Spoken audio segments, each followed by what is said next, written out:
Hey guys, I'm Tasha and welcome to my channel, My Cake Game. Well, I'm so excited because I'm starting a brand new series called Cake Hacks. So I will be purchasing new cake materials and telling you guys all kind of hacks that you can avoid that will cause a cake disaster. So today we're going to be talking about in my first cake hacks how to properly line your baking pans. I've had some questions about should they use flour or should they use parchment paper.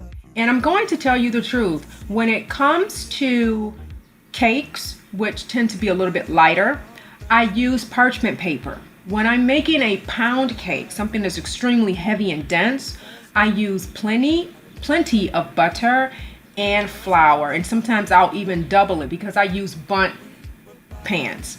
But for this particular cake hack, we're going to be working with parchment paper. And here are some of the tools that I use. You don't have to use all of them, but this is just what I do to make it easier. Like a stapler,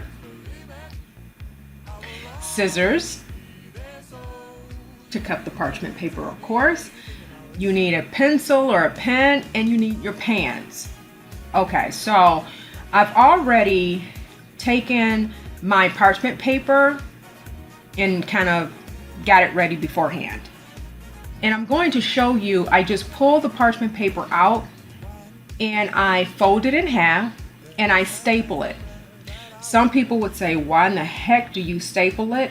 Well, it makes it easier for me in the sheets when I'm cutting it, they don't shift. You don't have to do that. But I've got the stapler, I've got a ton of staples, why not? Because it does make it easier on me. Now, the key is to go around your baking tin a couple of times. Either you're going, like for example, this pen isn't necessarily leaving a mark, but if you press hard enough, it will leave an indentation. So you either want an indentation, you can see I have partial ink and a partial indentation. But we're going to cut inside the indentation and the ink. So I'm telling you, you don't have to use an ink pen or pencil. You can use some sort of tool that can that will leave an indentation. That's just as good. So all I'm going to do is cut around the inside of the indentation or the inside of the ink pen, because you don't want to leave any ink or pencil and put it in the pan. And if you have not done so, please be sure to subscribe, click the bell, and turn on notifications. I will be posting the cake hacks over the weekend, and my normal broadcast will go out on Wednesdays.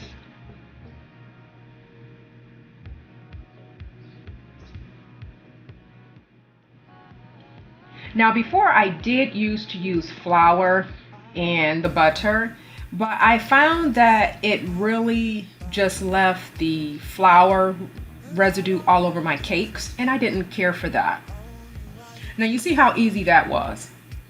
So you just take the parchment paper, move it to the side.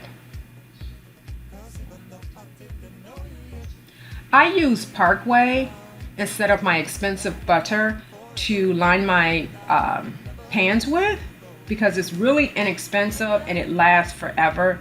And it does the same job, and it does not leave any weird taste to my cakes. I've never experienced that. My customers have never complained.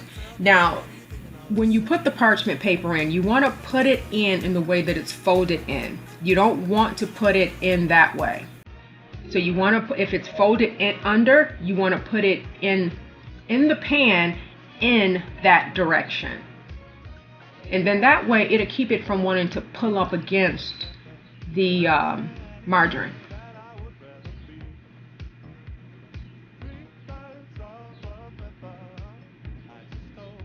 And with clean hands, of course, you just want to go around the entire baking pan and make sure every crevice is covered. And you don't necessarily have to put in this much. This is a little bit much. But again, I still baked a cake, and it did not change the flavor of the cake. And that's one baking pan down, and here is the other.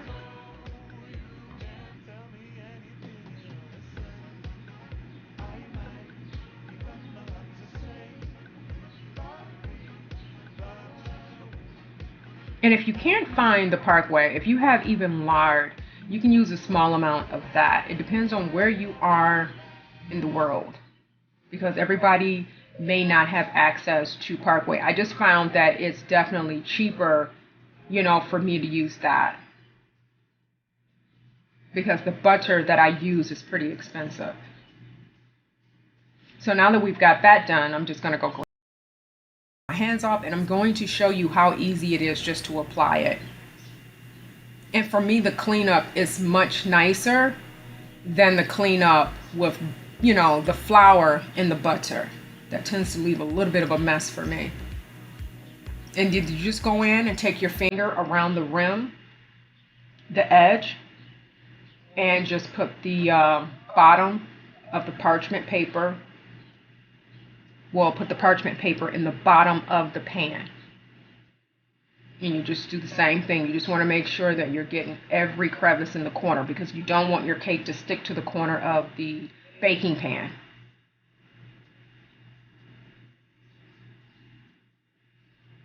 And here's for the other part. I also cut out long pieces of parchment paper, and I just simply align the sides of the baking pan with the parchment paper.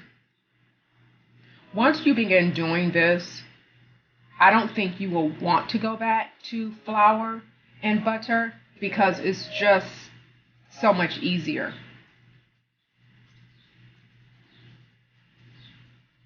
And we're going to do this one. And I know you guys noticed that there is a slight gap, but I'm going to show you how to take care of that as well.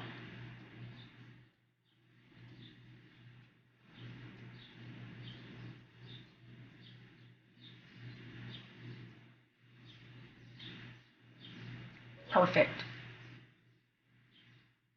I had a couple of pieces left over from just cutting, it out. So we're going to use those pieces, because I don't believe in just throwing scraps of parchment paper away. If you can use it, if it's, clean or whatever, just go ahead and use it. So I just applied a little bit more of the margarine to my clean surface. And then I'm just going to apply a little bit to the top, because mind you, we have another piece of parchment paper to put on top of this one, just so it can align with the other parchment paper.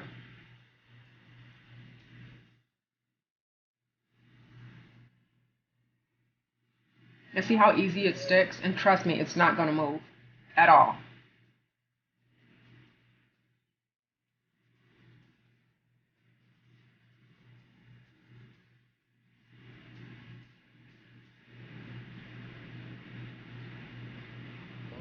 And for me, this is so much easier.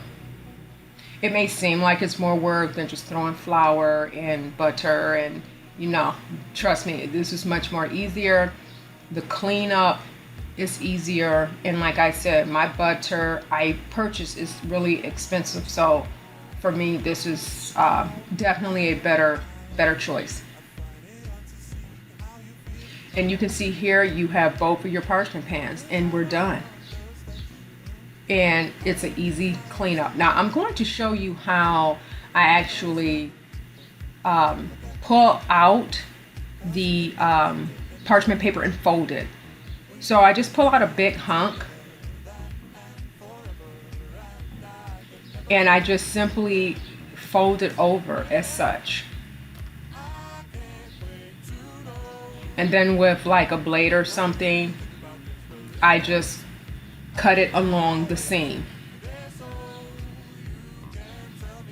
And this is just left over from these two pans, so what I'll do then is I'll keep it, and the next time I need to line some pans, I'll just do it again. And that is how easy it is. And again, I said, it may seem like it's a lot of work, but it really is not. And the more you get in the habit of doing it, the more you're going to want to use it for so many different reasons. And I'm going to show you guys how easy it is to pull the cakes out of the pans with the parchment paper. And again, if you have not subscribed, please make sure you hit the subscribe button and turn on notifications. I post every Wednesday, and I'll be posting my cake hacks over the weekend. So, moving on to the baked cakes. Now, this is the cake that I baked. Look out for the video for this on Wednesday. I cannot wait to show you guys what I did with this. But I'm going to just show you for the sake of showing you guys how easy it is just to get the cakes out. You don't have to beat it. You don't have to tap the bottom or the sides. You don't have to go around the rim with a knife. So you can see the cakes have been baked, and I simply slide it out. Just that easy. And I just go around the rim of it and just pull up gently. That's it. And we're done. I'm going to show you how easy it is just to flip it out. One tiny little tap. And there you have it. With little to nothing in the pan. So that's what I do. It's so easy. It just makes the cleanup so much easier.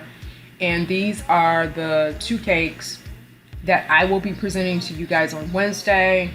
So make sure you turn on notifications because you don't want to miss that. If you have any questions or comments, please leave them below in the comment section. I do take requests, and I will see you guys on Wednesday.